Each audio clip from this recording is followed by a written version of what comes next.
For today's video, nailagay na nga namin yung mga shitakin, kaya pwede na tayo maglagay ng nakago.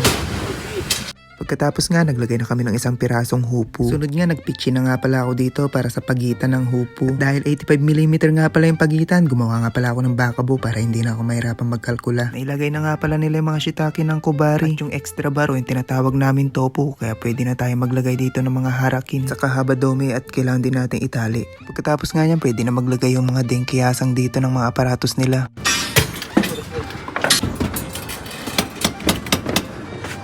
At dito nga nilagay na nga pala yung mga tuzuri, kaya pwede na tayo dito maglagay ng top bar o yung tinatawag naming uwakin.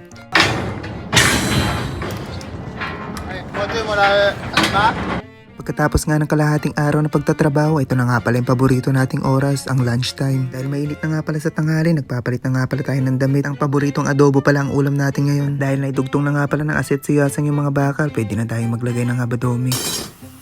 Magtali nga pala tayo dito ng paisa-isa para mas maayos yung pagitan ng top bar o yung uwakin. Pagkatapos nga niyan, pwede na tayo maglagay ng habadome. Baliktara nga pala yung paglalagay namin dyan. Bago pala ako maglagay ng habadome, tinatanong ko muna yung leader ko kung saan nakaharap yung hook o yung tsume. Nakadepende rin kasi sa baba ng slab kung paano nilalagay yung habadome. Ewan ko lang sa ibang lugar or dyan sa parting taas ng Japan. Comment below lang po kung parehas po tayo ng kumikata. Bye bye! See you next episode!